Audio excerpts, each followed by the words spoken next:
Live from Oldham, it's the Horn and Hoof Records podcast video chat show with your host, Danny Barrett.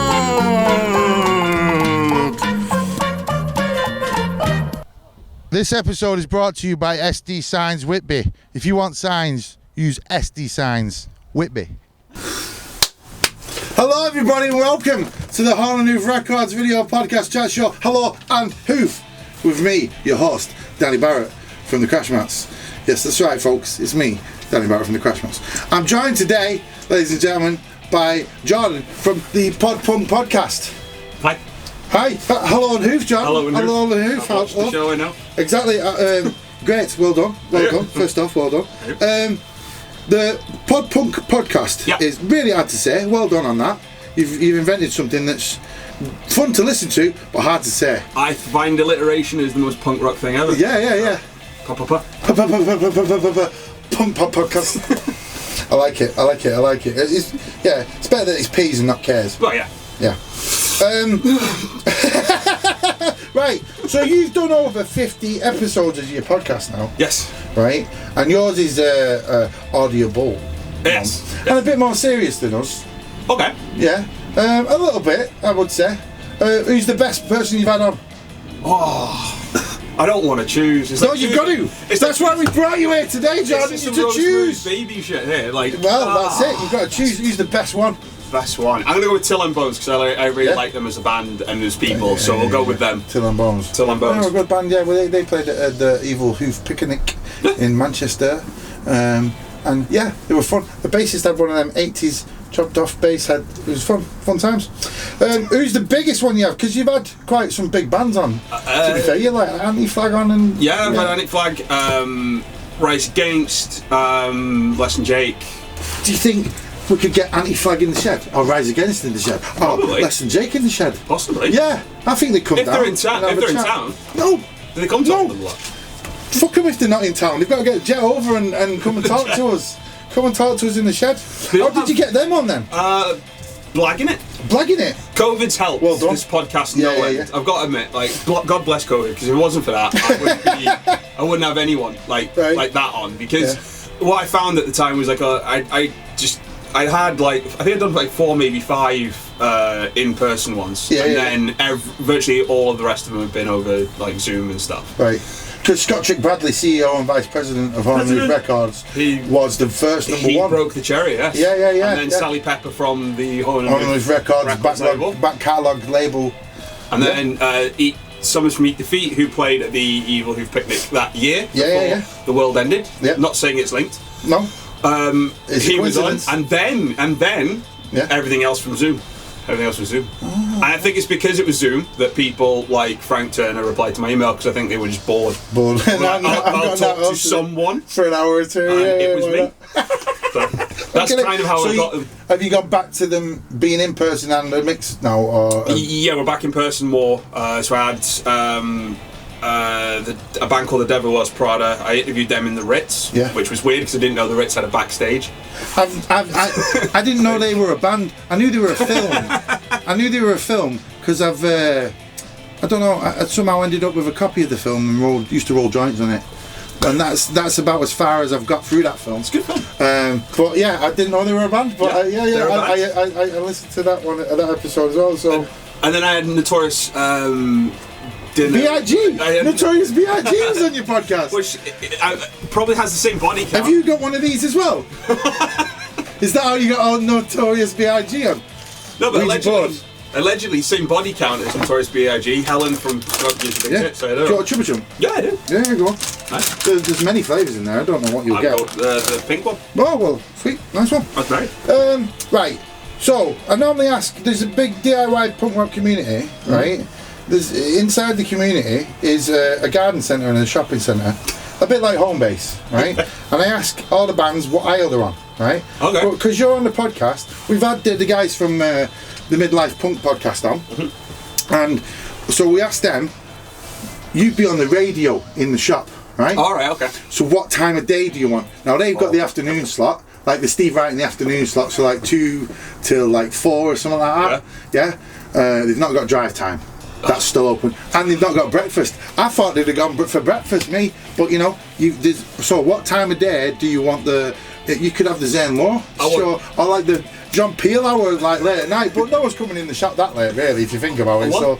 I want the late night one, you know, the overnight shift. You know when all the weird people are stocking? Work nights. I want to do. I want. You want to play music for the people stocking the shop at night? I like it. Nice, I like it. So you want to play music till the band's putting their equipment away after a gig? Exactly. Yeah. I want to be that guy. I like it.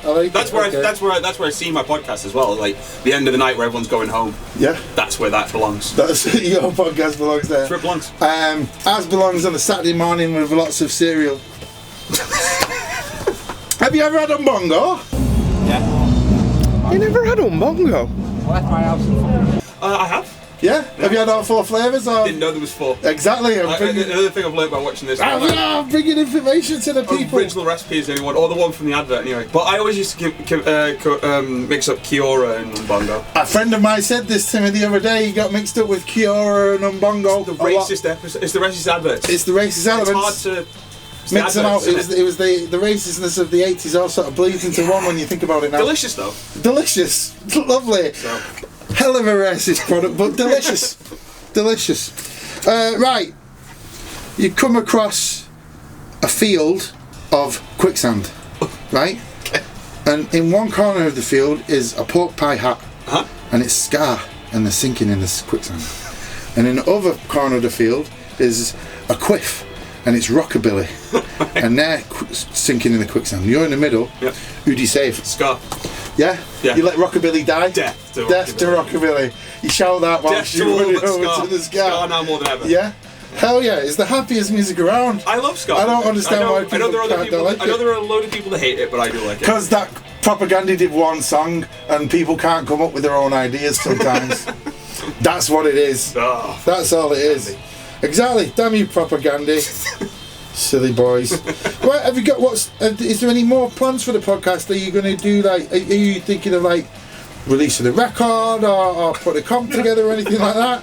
Or doing any live episodes or anything like that? No. I'll be honest with you. I do the podcast more for me than anyone else because it's my excuse to be involved in some way, because the idea of being in a band really makes me feel physically sick. Why is that? I used to be in a band years ago, and I disliked. What was the name of the band? They were called Out of Gauge. Okay. And I disliked the sort of the politics of things and how you had to be and how you couldn't really be yourself and stuff. There was a lot of fakeness back then. It's not so much the case now, it seems. Right. But back then it felt really fake and stuff. Yeah. So I still have PTSD from that. Just the guys in Tia Rico asked me to jam with them when they were in the middle of getting their drummers, and I loved the jam, but afterwards it was just it was just hear the bombs dropping in the Vietnam War fields and napalm smell of being in a band. So luckily they went a different direction before I sort of went, I can't do this, I'm sorry lads. You had to go and just sit at the edge of your bed with the blinds closed for an hour or two. And just trying to forget.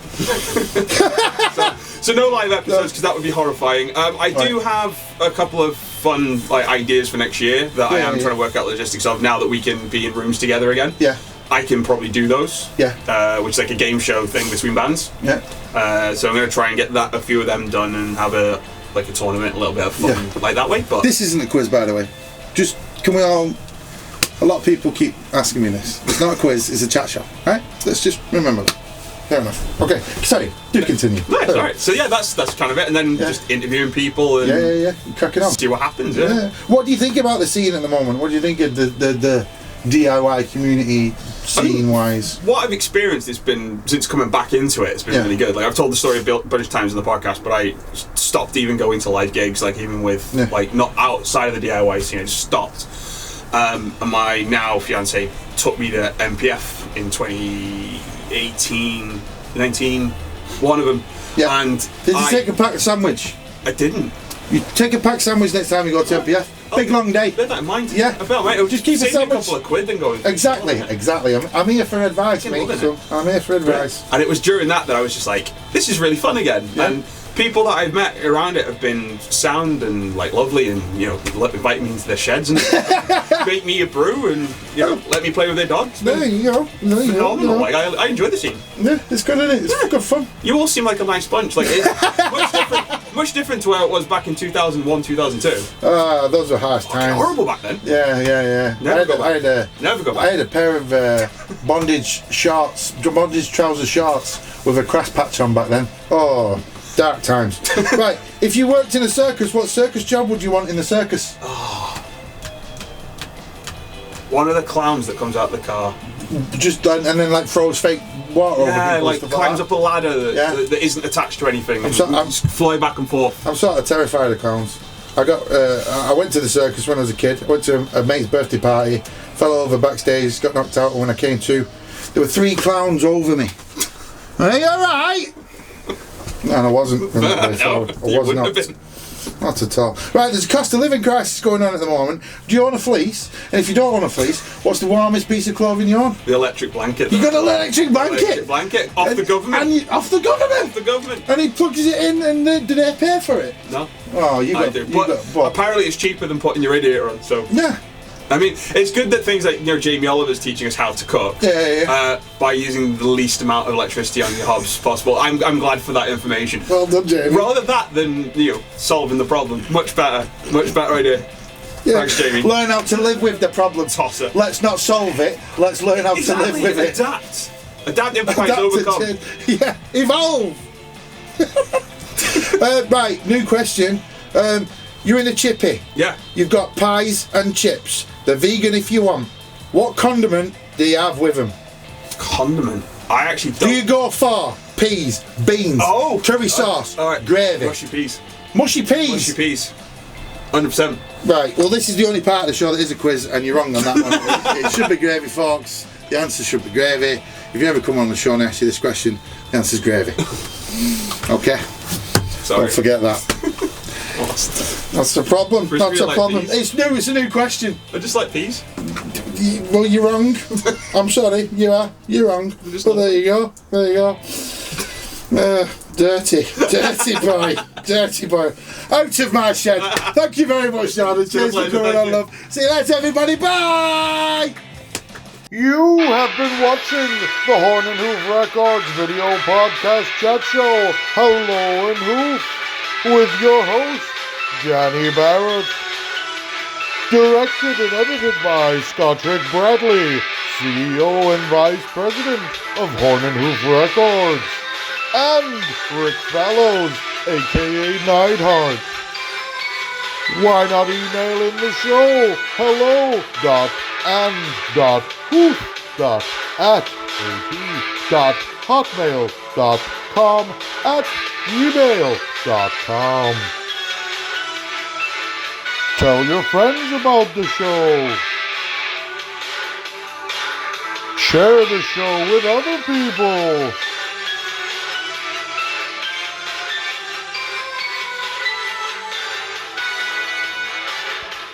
Tune in next time for another thrilling adventure on the Horn and Hoof Records video podcast chat show. Hello and Hoof.